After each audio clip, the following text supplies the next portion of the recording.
Friends, Radhe Radhe, जय श्री कृष्णा। आप सबको मेरा प्यार भरा नमस्कार। स्वागत है आपका क्या कहते हैं आपके नंबर में। मैं आपकी अपनी एस्ट्रोन्यूमोलॉजिस्ट ललिता टंडन आज आपके साथ बात करूंगी। देवगुरु बृहस्पति उदय होने लगे हैं 2 जून को।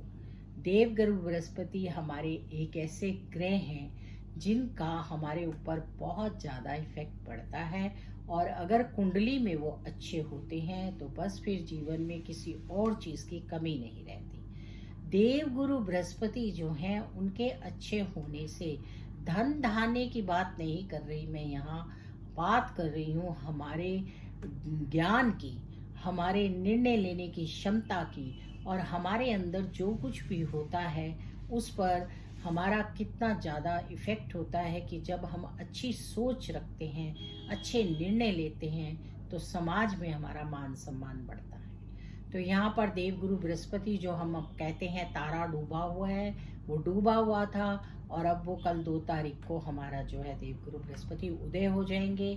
और जब वो उदय होते हैं तभी हम लोग मांगलिक कार्य करते हैं। तब तक के लिए जो बहुत खास हमारे मांगलिक कार्य होते हैं, अगर वो पुष्य नक्षत्र ना हो तो वो जो है नहीं किए जा सकते।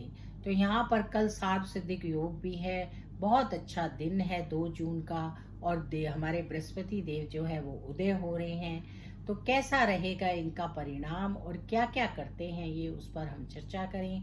उससे पहले आप सब मेरा YouTube channel astrologer Lalita Tandon like कीजिए, सब्सक्राइब कीजिए और बेल आइकॉन को ज़रूर दबाइए। हमने आपको देवगुरु बृहस्पति के राशि परिवर्तन करने पर 12 राशियों पर वीडियोस दी हुई है, और वो 12 राशियों के जो भी परिणाम थे और वो जो रुक रहे थे या आ रहे थे, वो सब परिणाम दोबारा से आने शुरू हो जाएंगे, और जहाँ भी अड़चने आ रही थी वो दूर हो जाएंगी।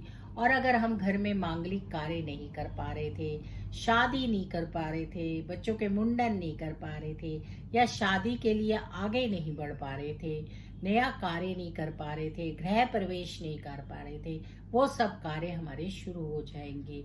क्योंकि ये सब कार्य देवगुरु के उदय होने पर यानी कि होने पर ही होता है।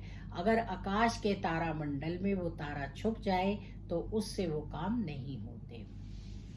तो यहाँ पर देवगुरु बृहस्पति जैसा कि आप जानते हैं ज्ञान के और सब देवताओं के गुरु हैं, हमें ज्ञान देते हैं, सुख समृद्धि देते हैं, और उसके साथ साथ हमारे जीवन में प्रकाश देते हैं। ये बहुत बड़ी बात होती है कि जीवन में हमें प्रकाश मिलना। तो जब वो हमारे उदय हो जाएंगे गोचर में, और वो एक अच्छे घर में बैठे हैं और बहुत सारे ग्रहों के साथ युतियाँ करके बैठे हैं, क्योंकि घर अच्छा सिर्फ इसलिए कहा जा सकता है क्योंकि वहाँ पर जो देवगुरु बृहस्पति हैं वो गुरु के ही घर में बैठते हैं, और गुरु जो है हमेशा अच्छा ही करते हैं। गुरु हमारे कहने को दुर्वासा गुरु हैं, कितना गुस्सा करते हैं लेकिन फिर कहीं ना कहीं फिर भी वो हमें आशीर्वाद देते हैं, हमारी स्थितियों को हमारे अनुकूल करते हैं। तो इसलिए हमारे लिए ये बहुत ही अच्छा समय है।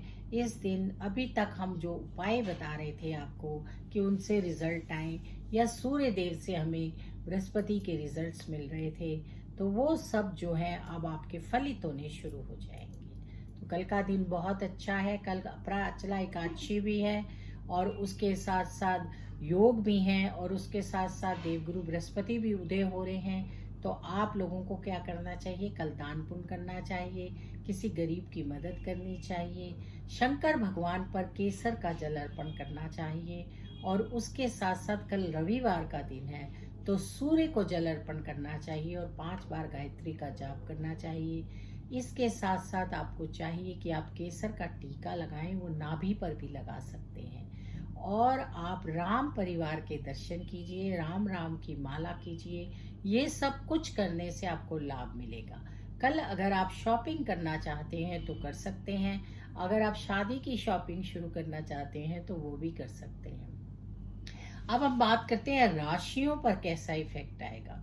तो देखिए देवगुरु बृहस्पति बैठे हैं वृषभ राशि में, और वृषभ राशि में बैठकर वो सूर्य के साथ, मरकरी के साथ यानी बुध के साथ, शुक्र के साथ यानी वीनस के साथ यहाँ पर अभी फिलहाल तो युतियां बनाकर बैठे हुए हैं।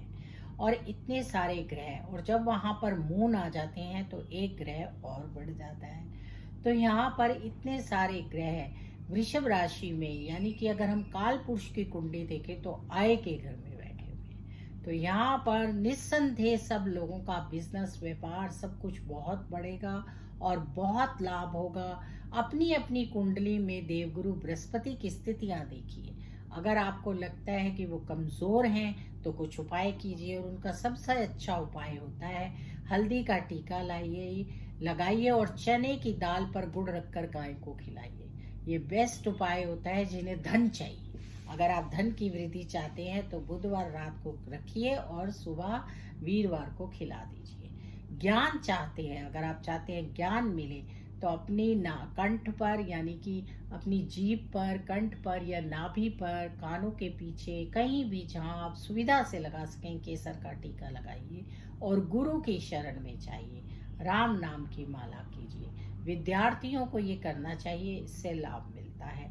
पीले रंग का धागा बांधिए, नहीं तो कलावा पहनिए। ये सब चीजें आपके लिए बहुत उत्तम होती हैं। तो ठीक है, आप लोगों को बहुत बहुत शुभकामनाएं। और अगर आप जानना चाहते हैं कि आपकी राशियों पर इसका इफेक्ट कैसा पड़ना है, तो आपको देवगुरु बृहस्पति की जो अभी 1 मई को राशि परिवर्तन हुआ था, उस पर हर राशि पर हमने बताया हुआ है। तो देखिए आपको क्या क्या लाभ मिलने वाले हैं, आपको क्या क्या उपाय करने हैं, वो सब कुछ दोबारा से शुरू हो जाएगा। हाँ, ये जरूर है कि इस वक्त यहाँ पर आपके ग्रह ऐसे बैठे हुए हैं कि जिससे कि आप लोगों को लाभ मिलेगा। मंगल ने भी अपना राशि परिवर्तन किया है, मेष राशि में आ गए हैं। मेष राशि के आय के भाव में है, तो डेफिनेटली आपको बहुत लाभ मिलने वाला है। धन का आगमन होना चाहिए, बहुत कुछ मिलेगा। राधे राधे, जय श्री कृष्णा। फिर मिलेंगे नई वीडियो में। तब तक के लिए आप सबको मेरा प्यार भरा नमस्कार।